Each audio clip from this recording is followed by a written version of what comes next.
So my name is Catherine Zarang. I am the Federal Preservation Officer for the Federal Railroad Administration. And with me today is Laura Schick, who is a Supervisory Environmental Protection Specialist. She was one of the individuals who worked very hard to actually help create the content within the program comment. And so the two of us are here to do the presentation and answer any questions that you may have regarding it. So what are you going to learn today? We'll go over a little bit of the agenda.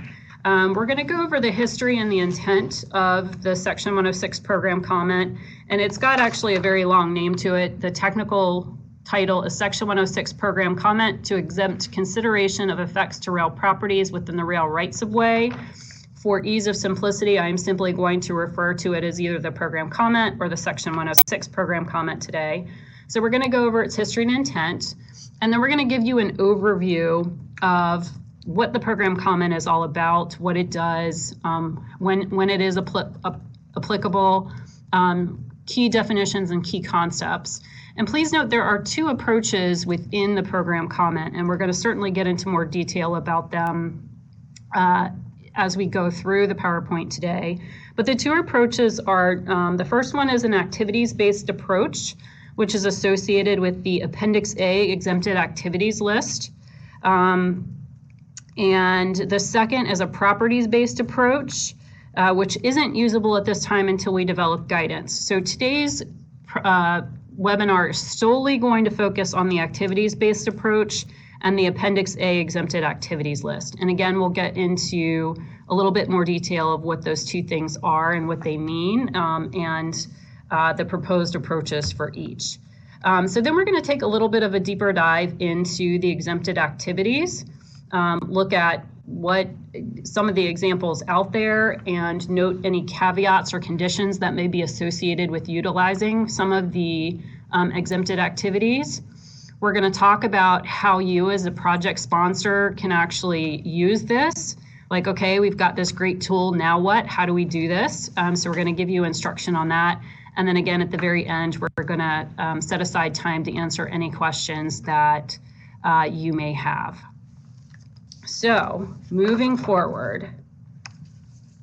Okay, so before we sort of get into the program comment, I do want to do just a very quick overview of Section 106, what it is and what is supposed to happen. And for those who may not know, Section 106 is an actual section within the National Historic Preservation Act that essentially directs federal agencies to consider the effects of their undertakings on historic properties. I'm going to go into what an undertaking and a historic property is in just a second, because those are two very key concepts. But what I want you to understand, like, why are we going over the 106 process? We're here to talk about, right, the program comment. The 106 process can be relevant in a few places. The program comment is not a full-out waiver to compliance with Section 106. It is merely an alternative means of complying with Section 106. And the program comment is going to offer us a streamlined methodology to comply with Section 106. And there are going to be certain steps within the Section 106 process that you still need to be aware of and complete in order to determine the applicability of the program comment for your particular project. So we're going to go over those concepts in depth in just a second. So what is an undertaking? An undertaking is essentially any federally funded project that can be in the form of a grant or a loan, the issuance of a permit or a safety approval. So essentially anything that where a federal agency has to take some sort of action. That is what's considered an undertaking. And if it is an undertaking, then it is subject to Section 106. And within Section 106, we specifically look at our undertaking's effect on historic properties. And historic properties, it's a term of art, and it is defined by the National Park Service. And the general criteria to finding something to be considered a historic property is that it's generally 50 years of age or older. It is listed in or eligible for listing in the National Register of Historic Places. And there's a whole set of criteria that help us to determine what is and what is not eligible or can be listed in the National Register. And generally, historic properties are going to be a district, site, building, structure, or object. And I have on the right-hand side of the screen 5 pictures which correlate with each one of those types of historic properties. So just so that you can get a sense of what that might look like or the types of resources we may be talking about. So in general, Section 106 falls under the umbrella of the National Environmental Policy Act. So it is considered a component of NEPA compliance. And Section 106 has to be completed prior to the obligation of a FRA grant funding or action, as well as implementation of a project. So the 106 process is generally described as a 4-step process. I'm just going to boil it down into some very basic concepts. I'm not going to go into significant details today. But the first step in the 106 process is to define the undertaking, which we just talked about, and then to initiate the Section 106 process. In the second step, usually what you do is you define a geographic area where your project activities may affect building structures and soils. This is known as an area of potential effects. So once we establish this sort of geographic boundary of the limits of our project and how far out and how far down things could be affected by our construction activities or whatever else we're doing, we need to see if there are any historic properties located within that geographic boundary. In the third step, what we would do is then determine if our project has the ability to affect any of the historic properties within our APE or area of potential effects. And then in the fourth step, if we do find that our project will negatively affect or have what we call an adverse effect to a historic resource, then we need to figure out how to resolve that effect. And there are a number of entities that are involved in the Section 106 process in general. Obviously, the federal agency sponsoring or having the action within the project, the federal agency will be there.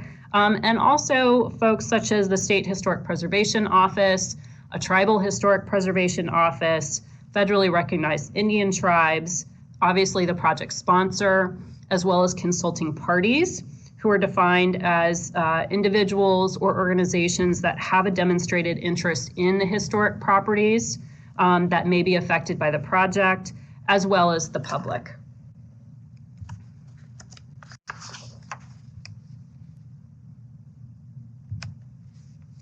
So, as I mentioned, there's 2 key concepts that you guys should be aware of because it is going to these are steps that you're going to have to sort of keep in the back of your mind and potentially go through in order to help you determine whether the program comment is applicable to your project or not. So the first key concept we're going to talk about is the area of potential effects, which I've mentioned a couple of times at this point in time. So essentially, as I said, the APE is a boundary that we draw around the project. And the idea is you draw the boundary with a number of things in consideration. And again, that is of the activities you're doing, how far out and how far down are you going to be potentially either doing ground disturbance or how far out is your construction going to go? So your APE can be defined both horizontally and vertically. So for example, vertically, what do I mean by that? If you're going to be doing ground disturbance, how far down are you going? Are you going to be disturbing the ground 6 inches? Or are, for example, you driving piles down 40 feet into the ground? That would be a vertical limit on your APE. In terms of horizontal, some of the things that you might want to consider is, for example, noise. How far out and away from your project will individuals be able to hear operations? Will noise levels increase in the immediate vicinity of your particular project, and what historic properties may be within the range of hearing that? Same thing with vibration, except they might be feeling the vibrations, and then visually, how far away can your project be seen, and what potential historic properties may be in the line of sight of your project. So this is sort of a sense of horizontal and vertical definition when it comes to an APE. And the APE needs to account, we're going to talk about effects in just a second, but your APE needs to account for both direct and indirect effects, as well as temporary and permanent effects. So temporary effects being from, you've got a lot of construction trucks coming in and out of your site. There may be temporary staging areas. Those two need to be included in your APE, even though in the end, they may only be there on a temporary basis. So how is this relevant to the program comment? You're still going to need to determine an area of potential effects for your project to make sure that the program comment is applicable to all aspects of the line items within your scope of work. And we're going to talk a little bit more about why and what resources may require you to do a standard Section 106 review rather than apply the program comment. So we'll go into more detail about that in just a little while. So the second key concept I want to talk about is effects. On the screen, you will see on the left-hand side a visual representation of the types of activities that we would say is not an adverse effect under 106. And on the right, we have examples of what would be considered an adverse effect under Section 106. So effects are essentially defined as any alteration to the characteristics of a historic property that qualify it for inclusion in the National Register of Historic Places. So effects can diminish the integrity of a property's location, design, setting, materials, workmanship, feeling, or association. As I mentioned before, they can be direct or indirect.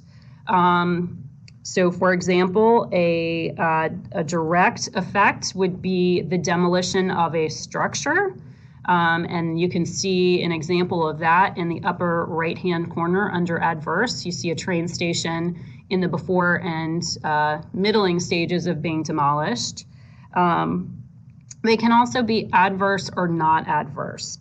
And essentially an adverse effect would affect a property in such a negative way that it would not be able to be eligible for or included in the National Register.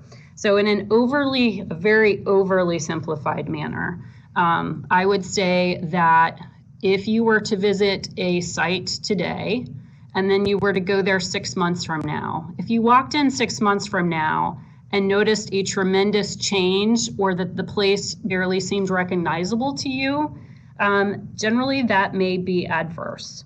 If you walked in and it seemed the same and it seemed familiar, then those types of changes may not be adverse or not an adverse effect.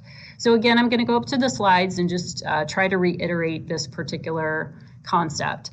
So we started off talking about adverse. So obviously the demolition of a structure would be an adverse effect to a historic property. The bottom left may be a little bit more of a subtle adverse effect, but still adverse nonetheless. The original structure is the picture on the left. And then as you can see through time, it has been so heavily modified that while you can still see some aspects of the original part of the building, it has been so heavily modified that it's not really recognizable anymore to somebody that may have visited it after it was first built. So we would consider those types of things adverse effects. On the left side of the screen, you'll see the buildings and the bridge in their before and after state. And they're still generally recognizable. You still see the same materials. They still have sort of the same form and function that they had originally. And so they substantially look similar to what they did prior to the work occurring. So again, how is this relevant to the program comment? So essentially the program comment was developed, particularly the exempted activities list, was developed after years and years of Section 106 consultation. And we found that a number of activities that we were consulting on continuously came to the same determination of no adverse effect. And so the program comment and the exempted activities list are the types of activities that we know historically generally do not adversely affect historic properties. And so the program comment is only applicable to activities that will not create adverse effects to historic properties. And we'll talk a little bit more about how we came to those conclusions in just a few slides. So we have the Section 106 process in place, obviously. And then in December of 2015, Congress enacted the FAST Act.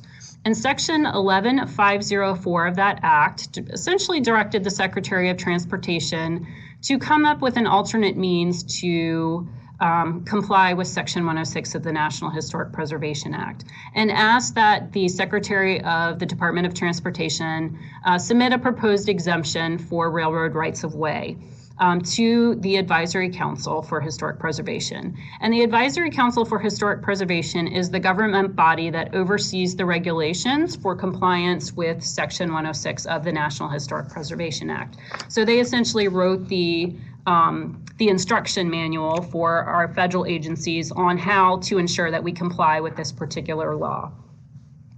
The FAST Act also stated that this proposed exemption should be consistent with the exemption for the interstate highways, which was approved also by the Advisory Council in 2005. So we did our best to come up with an exemption. However, there were some challenges that we were facing because of the fact that the interstate highway system and the railroad infrastructure are vastly different in a lot of ways. And there are some significant differences. I'm going to highlight 3 or 4, just so you kind of understand that of where we ended up in the end. So essentially, there are significant age differences between the interstate highway system and the railroads. In 2005, the interstate highway system was not even 50 years of age yet, whereas the railroads are 200 plus years old in many instances. The railroads and railroad infrastructure has been around significantly longer than the interstate highway system.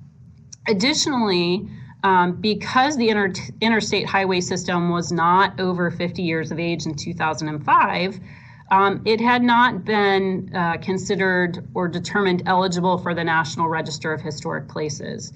Whereas when we started the program comment, a lot of railroad infrastructure and railroad historic districts had already been either listed in the National Register or were considered eligible under the National Register. So we're dealing with 2 very different resources. Thirdly, there were significant differences in the construction and funding of the various infrastructure components.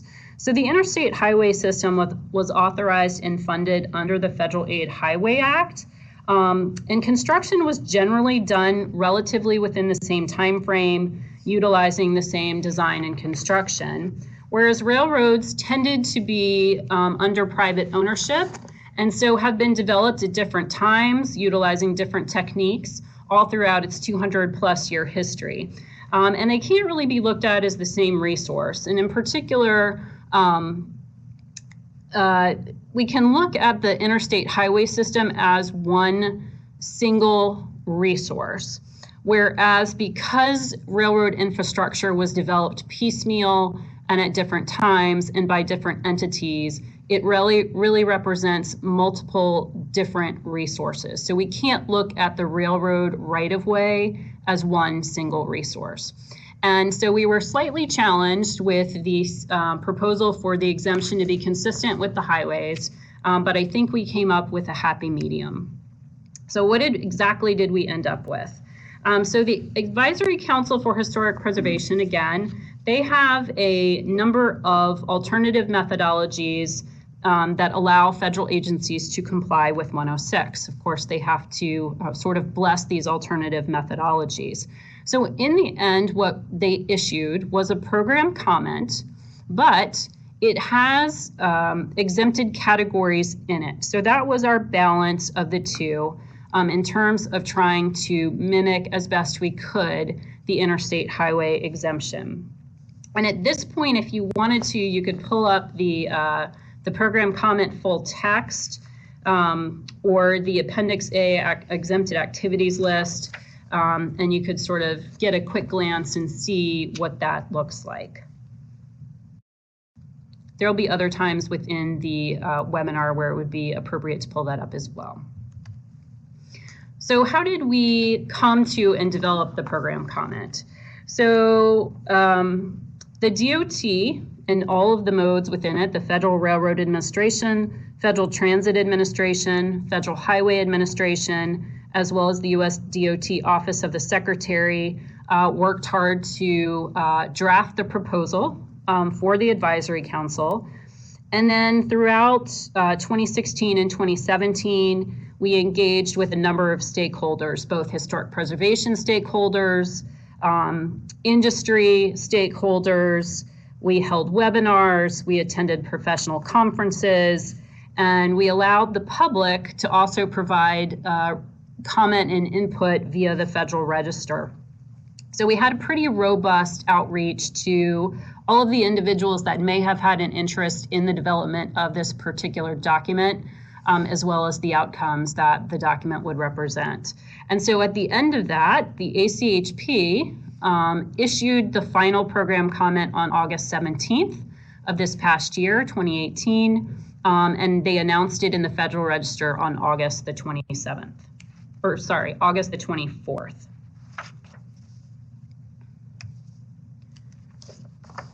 So what does the program comment do for us? Essentially, it helps streamline compliance with Section 106. Again, I stated it doesn't offer a complete waiver. It just gives us an alternate streamlined means in a way to comply with that particular law. So again, the types of activities that are going to be allowable through the program comment, and specifically the exempted activity approach, really looked at a range of activities that we know historically does not have an adverse effect to historic properties. And it allows us then to focus our standard 106 compliance requirements on a much smaller subset of activities or project areas.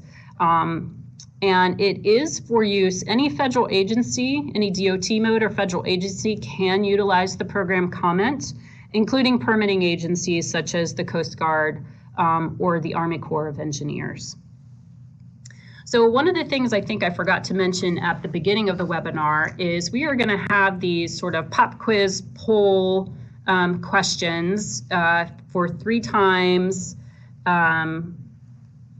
throughout, and we are going to use these just to kind of take a pulse on to see how we're doing in conveying the content and making sure that you guys are learning it. And if we're not doing well, we will address those later on in the Q&A. But our first poll is coming up. If you have the PowerPoint presentation in full screen mode, you will not be able to see the poll questions. So if you could minimize that out, that would be great, and you'll be able to see it. And we will get started with those.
All right, so I am happy to see that the majority of folks are getting the poll questions correct. Just so you can sleep well at night, I will give you the quick answers. The program, for question number 1, the program comment to exempt consideration of effects to rail properties within rail rights-of-way streamlines compliance with Section 106 of the National Historic Preservation Act. That answer was B.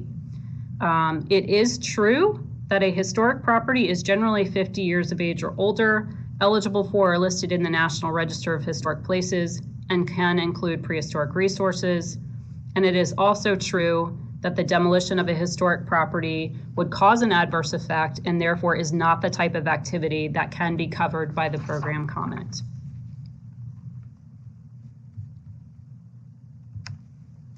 All right, so as I mentioned, there are 2 approaches outlined within the program comment. There is what's called the activities-based approach, which we are strictly focusing on today. And I've made reference to Appendix A, which is the exempted activities list. This list, as we've talked about before, has a number of activities that we know historically do not adversely affect historic rail properties. The list of exempted activities is generally only applicable to existing rail properties and their maintenance, repair, and or upgrades to those existing rail properties, and it does not apply to major demolition or construction activities. The activities-based approach can be applied to National Register eligible or listed properties, and we have been able to use this approach since August 17th, and we have already seen amazing streamlining results and reaped the benefits of this going effective. The second approach is the property-based approach, and it represents a collaborative approach between DOT and the project sponsors. And what it's going to do is allow project sponsors to identify what we define as excluded historic rail properties within a defined study area. So within that defined study area, resources that are going to be determined historic would be subject to the exempted activities list. We would still need to try to apply, see if there are exemptions that we could apply to those. For resources determined not to be historic rail properties, they would be exempt from any further Section 106 requirements. And before we can actually implement this property-based approach, DOT and the Advisory Council for Historic Preservation need to develop the guidance on exactly how this is going to work and how we can implement it. And we anticipate that in mid-2019. And so that is why the webinar today is strictly focusing on the activities-based approach. And again, I know it looks like some folks are having trouble with the links, but if you go to the program comment full text, you can get a little bit more detail on the 2 approaches and how they are outlined within the document. So we're going to go over some key concepts within the program comment itself. And specifically, first of all, we're going to talk about the program comment applicability. So it applies to activities that are federal undertakings. So if your project is privately funded or privately sponsored, this does not apply because Section 106 of the National Historic Preservation Act is not triggered. So when you apply the program comment, it's only going to be to those actions or activities that do require some sort of federal hook or federal involvement. It is applicable to rail properties that are either listed in or eligible for the National Register of Historic Places, or those that might be, we may just want to treat something as eligible based on such factors as age and integrity. So what happens if your property has never been evaluated or has not been evaluated for the National Register yet? Then what do we do, and what is the best approach? So we could go either way. It may actually be time savings and effort savings for the project sponsor to simply assume the property is historic. However, as we will look at, as we get more in depth with some of the exemptions, we will find that there are some conditions associated with some of them, not all of them. And so if for some reason a project sponsor is unable or unwilling to potentially adhere to those imposed conditions, then in that case, it may be easier for us to move forward with a standard Section 106 review, maybe determine that the property is not historic, and then you could sort of move forward with your action as planned. So it's really going to depend on a case-by-case basis in that case, and the Federal Railroad Administration can certainly help you make the determination as far as what approach is best for you if your resources have never been evaluated for the National Register. The Railroad Program Comment is applicable to existing rail right-of-way and also disturbed portions of the rail right-of-way. This is a reference to archaeology, and we will get into more details of that in just a few slides. So hold on for that, and we'll explain that a little bit more in detail. The other thing is we can apply this now. Obviously, for any projects that haven't started, we would want to consider use of the program comment. But we are also able to potentially apply this for a project that may have already begun or where we may have already started the Section 106 process. The program comment gives the Federal Railroad Administration a little bit of leeway in determining which approach that we want to take. So if it's a really straightforward project, then we may go ahead and just switch gears and apply the program comment for something that may have already started.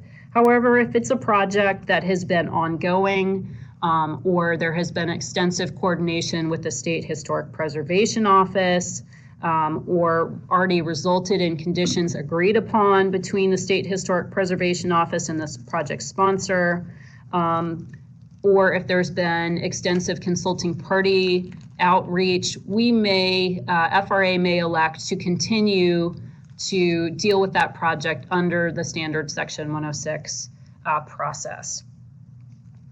Lastly, some projects will be subject to both the program comment and standard Section 106 review.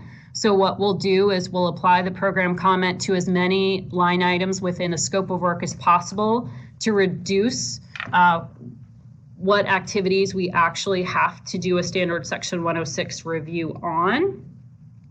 And there may be other agreement documents or program alternatives out there that may seem to either conflict with the program comment or just may be better off for you. So the program comment actually gives you flexibility to choose which either program alternative or whether you want to follow the agreement document. The program comment does not supersede or overwrite any of those existing agreement documents. So the federal agency will want to look at what's in front of them, determine what's best for the project sponsor, and move forward appropriately. And of course, the FRA can certainly, if it's an FRA project, help you determine which way to go on that. So we've talked about applicability. Now we're going to talk about some of the definitions that you will actually find in the program comment itself in the full text version. There is a whole definition section. So the program comment specifically only applies to rail properties. And rail properties, there's a number of them. They can be defined as passenger stations or depots and all of its associated infrastructure and utilities, such as platforms, canopies, parking lots, walkways, landscaping, utilities, and signage. It can also be such things as safety and security fencing, catenary, signals and communication systems, everything associated with the rails and the tracks, as well as rail yards and rail transit yards. It also applies, or rail property is also defined as bridges, culverts, and tunnels associated with rail infrastructure, traction power substations, transfer facilities, retaining walls, equipment maintenance and storage facilities, interlocking towers, and other ancillary facilities and vent structures. So another key concept and another definition that is defined in the program comment is rail right-of-way. So the program comment is going to be applicable specifically to rail properties that are located within the rail right-of-way. So how do we define the rail right-of-way? Well, it means essentially land and infrastructure that's been developed for existing or former intercity passenger rail, freight rail, rail transit operations, or any type of infrastructure that's maintained for such purposes. It can include current or former railroad or rail transit lines regardless of current ownership, and also can include property that was previously developed for railroad or rail transit use, even though the infrastructure has been modified or removed and the property may lack visual evidence of previous railroad or rail transit use. Essentially, rail right-of-way can be identified and includes the presence of rail infrastructure, regardless sort of its current condition.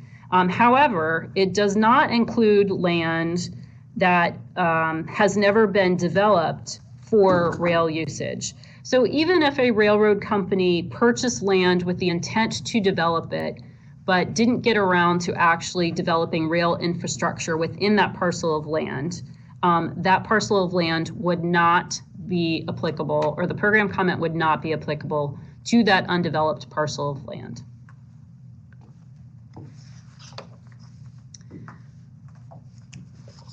So again, the program comment is going to apply to rail properties that are within the existing rail right-of-way. We talked a little bit earlier about establishing an area of potential effects, and this is going to be one of the reasons why. So above ground historic properties that are not associated or do not have a demonstrable association with railroad infrastructure could potentially be within the rail right-of-way or immediately adjacent to rail right-of-way. And depending on your area of potential effects, non-rail historic properties could fall within your APE. So you can have these non-rail historic properties either within or outside of your of the rail right-of-way.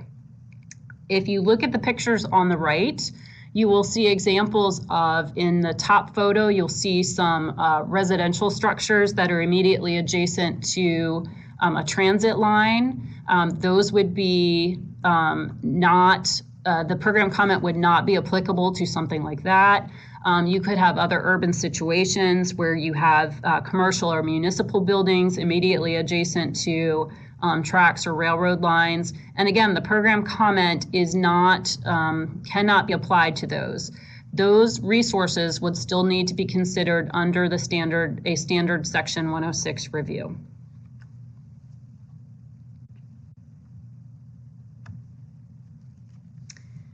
In the former slide, I talked about above ground resources. I'm going to talk a little bit now about below ground resources or archaeological resources. So one of the other things that is defined within the program comment is undisturbed portions of the rail right-of-way. So unfortunately, none of us have X-ray vision, so it is hard to see if archaeological resources may be within your area of potential effects. And if you look at the image on the right, you'll see that there's a series, looks like a pit with a series of layers. And this is a sort of oversimplification of what an archaeological site may look like. And let's say, for example, that railroad activity and maintenance and/or construction represents layer A.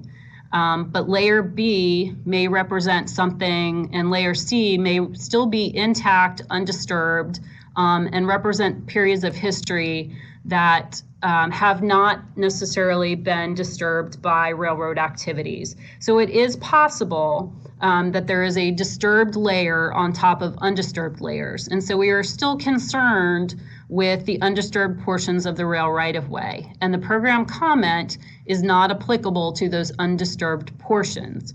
So again, an undisturbed portion of the rail right-of-way is sort of defined as a soil that has not been physically impacted by previous construction or ground disturbing activities.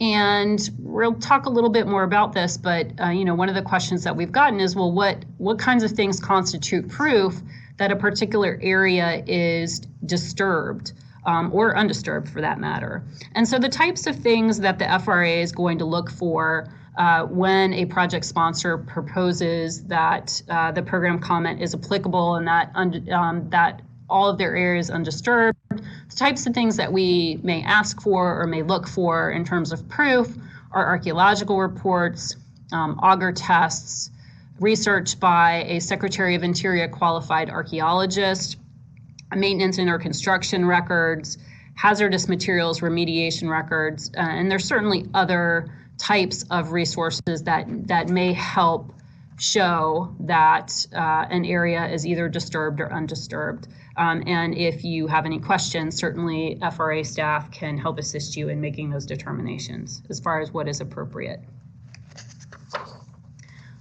So again, as we said, the program comment does not apply to potential archaeological sites located within the right-of-way, even if they are associated with railroads or rail transit systems. And I'll get to that concept in a second. So if you look at the picture on the right, you will see a historic archaeological site that is fairly close by, potentially within the rail right-of-way. So we do know that they exist. Archaeological sites can also contain prehistoric Native American resources or be Native American sites. And then lastly, I said that the remains of former railroad or rail transit infrastructure could also be considered an archaeological site. And the distinct difference is that we would consider archaeological resources, archaeological rail resources, the type of infrastructure that simply could not be brought back into service through improvements. So the program comment, again, is really focused on something that with some maintenance or some upgrades could become functional again, not necessarily something that is obsolete from the 19th century. So for example, right now we're working on a project in Washington, D.C., and the D.C. SHPO had concerns about us uncovering remains of the historic streetcar that ran throughout the greater capital region. And so something like that would be considered an archaeological resource that the program comment is not applicable to, but still has a tie to railroad infrastructure. It's just much older and obsolete. The Rail Right-of-Way Program comment also does not apply to undertakings that could affect historic properties important to federally recognized Indian tribes. One thing to keep in mind is that there are a number of rail lines that do cross tribal land. Even though the railroad may own that right-of-way on the tribal land, we would not apply the program comment to those particular projects because activities on the tribal lands could potentially affect historic properties of interest to federally recognized Indian tribes. All right, so we are at our poll question number 2. Again, if you take your screen out of full screen mode, you'll be able to see the poll questions, and we've got 3 questions queued up for you.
All right, excellent. So it looks like the majority of you are getting these correct. I will go over the answers really quickly.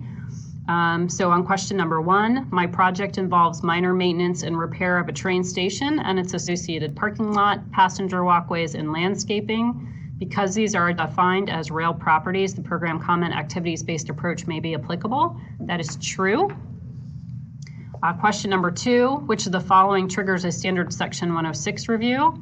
That would be creation of a new siding on land that is not developed for rail usage. Because again, the program comment is only applicable to existing or formerly existing rail right-of-way, not areas that have never contained railroad infrastructure. And question number 3, the program comment acknowledges that some land within a rail right-of-way has not been disturbed by previous construction or railroad maintenance activities. Therefore, when determining the applicability of the program comment, archaeological resources in the rail right-of-way must still be considered. That is also true. So good job, everybody. All right, so now we are going to jump into the Appendix A, exempted activities. So if you would like to, this may be a good time to pull up the, under the web links, the exempted activities list. We've created a quick reference guide for you. In general, we have 95 exempted activities, and they are broken into 13 category types or themes, such as track and track bed, bridges and tunnels, safety and security, landscaping, utilities, all sorts of things. All right, so the majority of those 95 exempted activities are going to focus specifically on minor routine maintenance, repair, replacement, and upgrade, again, of existing infrastructure. So some examples of this might include repair or replacement of track or track bed, electrical, plumbing, and HVAC systems, American with Disabilities Act elements, mechanical components of substations, maintenance, repair, replacement of at-grade railroad crossings, utilities, and curbs, gutters, and sidewalks.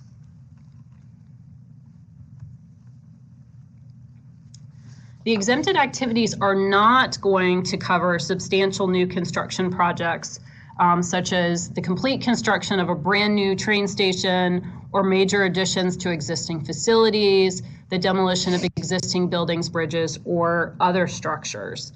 So examples of the limited allowances for new elements, additions, and minor new construction, we have a few.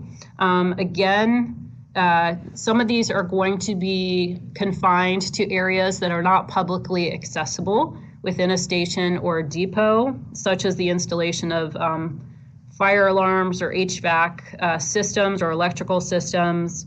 There are allowances for the addition of turning lanes, road widening, the installation of safety and security fencing, or the installation of utility and transmission lines or communication poles and signage.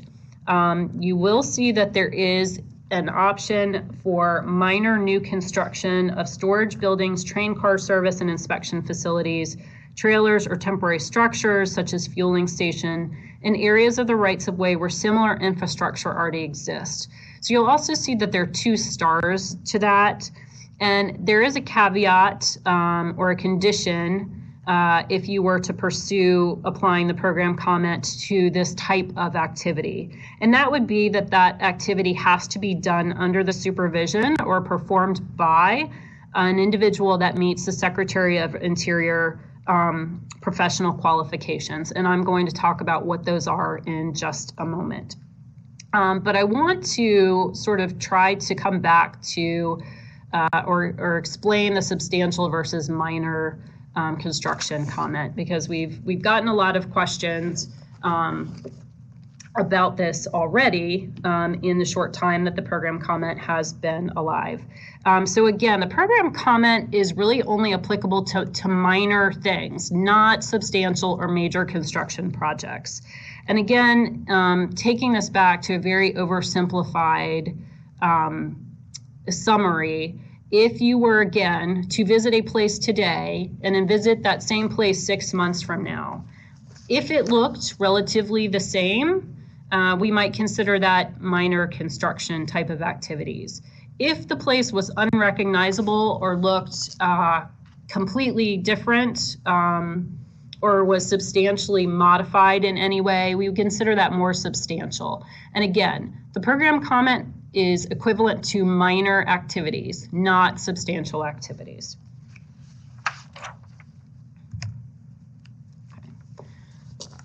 Some other things that you will notice within the exempted activities list, some of the caveats is that you will see an in-kind requirement. This is a condition that is defined. You will find it in the definitions section within the program comment, and it is directly tied to the Secretary of Interior standards for rehabilitation. And if you're interested in terms of what that says or what those are, we have provided a link to that. It is the last link in the web links section. You can pull those up and look at them. And one of the things that the standards for rehabilitation emphasize is that if you're dealing with a historic property, historic materials really should be repaired versus replaced. There are options to replace, right, when something has outlived its useful life, but the preference is to repair versus replace those historic materials. Essentially, in kind, a quick summary is that materials used in repairs or replacements should generally match the design, color, texture, or visual properties, or even the same materials of the existing elements. So that's sort of a general concept of what in kind means. So there's a number of exempted activities that you'll find in Appendix A that have this in-kind caveat or condition to it. And that includes the maintenance and repairs of bridges and tunnels, anything related to original station, architectural features, character-defining signage, platform boarding canopies, stone or brick culvert head walls or wing walls, and signal houses and control houses. In-kind replacement, again, you can replace things such as brackets or rivets on the bridges with in-kind materials. We also have something related to grade separating crossings, as well as retaining walls and landscaping. And landscaping is probably the one thing where the in-kind definition we apply a little bit more loosely. What we mean in terms of in-kind replacement with landscaping is that you don't create any drastic changes to the landscaping that could visually affect the setting of a historic station, such as the complete removal of vegetation that had been there historically, or a substantial change in the type of vegetation or landscaping that is put back.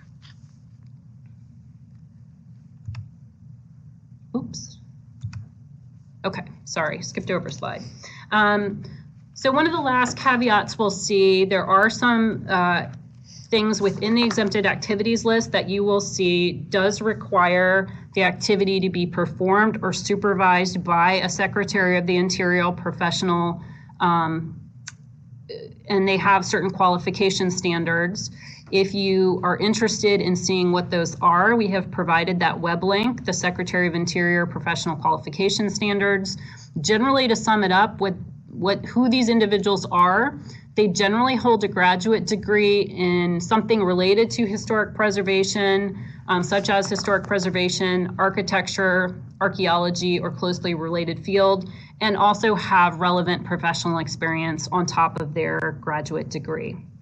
So some of the examples of the exempted activities that have this SOI professional requirement may be the in-kind replacement of character-defining bridge components, escalators, elevators, or stairs, ADA improvements that may require additions or demolition of certain things within historic buildings, replacement of signal bungalows or control houses. We talked about minor new construction and installation of railroad infrastructure. And where an archaeologist may be particularly helpful is construction of erosion control, drainage, or stormwater management. Now, I've used this term character defining a few times. So for those of you who may not be familiar with it, character defining features are basically the visual and physical features that give a building or infrastructure its identity and distinctive character. So this can include things like the shape of the building or infrastructure, the materials, the craftsmanship, the decorative details, interior spaces or features, or general aspects of the site or environment. So if any of those things were missing, it may not be recognizable for its historic value. All right, so we are on poll number 3. So we're going to ask another series of 3 questions for you guys.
Great, excellent. You guys are still on track, ha ha ha. Okay, I will go over the answers briefly. So it is in fact true that the exempted activities primarily involve minor maintenance, repair, replacement, or upgrades to existing rail property. Question number 2, I am designing an ADA ramp to replace historic steps on the interior of a train station that is listed in the National Register of Historic Places. An individual who meets the SOI professional qualification standards needs to perform or supervise the work in order for me to apply the exempted activities. That is true. And which of the following is considered in kind? That would have been the replacement of a pedestrian underpass that substantially conforms to the same appearance, height, massing, and size of the existing structure. So now that we have hopefully given you a sense of what the program comment is and what it can be applied to, then the next question is, how do I do it? So this is kind of some generalized steps on what a project sponsor would do in terms of applying the program comment. So in step 1, you're obviously going to want to look at the program comment as well as the Appendix A exempted activities list to see if you have activities that where the program comment could be applied.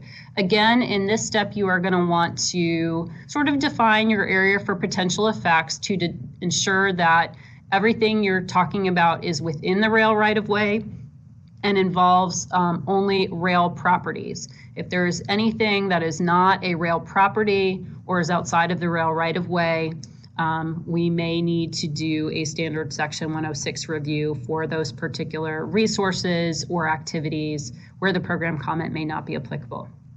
So then what you do is, if you find that the program comment is applicable, you're going to look through the Appendix A exempted activities list, and you are going to come up with a list, sort of line item by your scope of work line items, and say, I think this particular category and number applies to my particular thing. So, for example, if you were going to be replacing track, you would say the exempted activities list, category A.1. And if you have the exempted activities list quick reference open, that'll make sense. But each item within the exempted activities list is going to have a letter and a number associated with it. And so what you're going to do is you're going to compile that list, and then you're going to submit that proposal to the FRA. If you find that there are activities for which the program comment is not going to be covered by the program comment, you're going to want to also coordinate with us and prepare a standard Section 106 consultation package. So essentially, your proposed exempted activities list, as well as any standard Section 106 consultation that may be required, that is going to be submitted to the Federal Railroad Administration through the standard procedures by which you would normally submit environmental documentation to this agency, such as your categorical exclusion worksheet. And then what we're going to do is we're going to take all that information, we're going to review it, we're going to verify it. We may ask some additional questions to help ensure that what you've proposed, we agree that the program comment is applicable for. So if for some reason you do have something that does require a standard 106 review, FRA is going to work with you to make sure that the documentation and the consultation package we've put together is legally sufficient and meets the regulatory requirements. And of course, FRA would need to be the lead for any consultation related to federally recognized Indian tribes. So FRA does have the ability to ask project sponsors for relevant documentation to verify that what you all have proposed in terms of the exempted activities list is so that we can verify that it is an appropriate usage of the program comment. So some of those triggers that may trigger us to ask for additional documentation or ask questions may be if you have something where the in-kind condition is required, or you've done a replacement of historic materials versus a repair. If there's going to be an SOI qualified individual associated with that particular exemption, or there may be extensive ground disturbance associated with your particular project.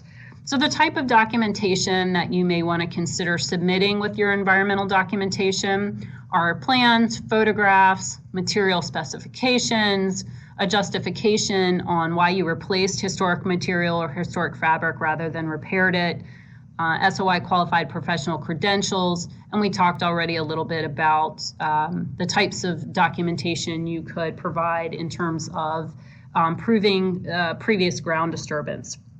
So one of the questions that we got during the registration was somebody was interested in how FRA would essentially implement the condition, or how would we monitor the condition that something needed to be supervised by an SOI qualified individual.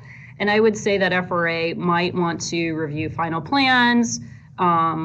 There could be field monitoring, not by us, but by others, or even contract stipulations. Essentially, FRA wants upfront assurance that the project would meet the SOI standards for rehabilitation before approving the work and before it commences. So we'd want to see any evidence of that in any final design plans or any of the information that you submit in the environmental section of your grant scope of work. All right, so in terms of next steps, what's going to happen? First, we are going to ensure this webinar is being taped today. So we are going to post versions of this webinar up on FRA's webpage. And we are also going to type up written responses to all of the questions that we've received, both in the earlier version of the webinar as well as this webinar, and we will also post those up on the FRA webpage for viewing or sort of if you need a refresher on the program comment itself.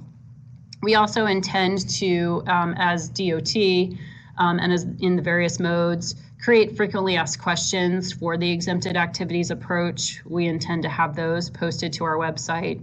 And then lastly, as I mentioned, there is the property-based approach under the program comment, and we still need to develop the implementing guidance for that. We intend to have that done by mid-2019, and we fully expect and anticipate that we will also have educational webinars to help explain that and answer any questions that you all may have about that. So those are three things to look forward to coming up.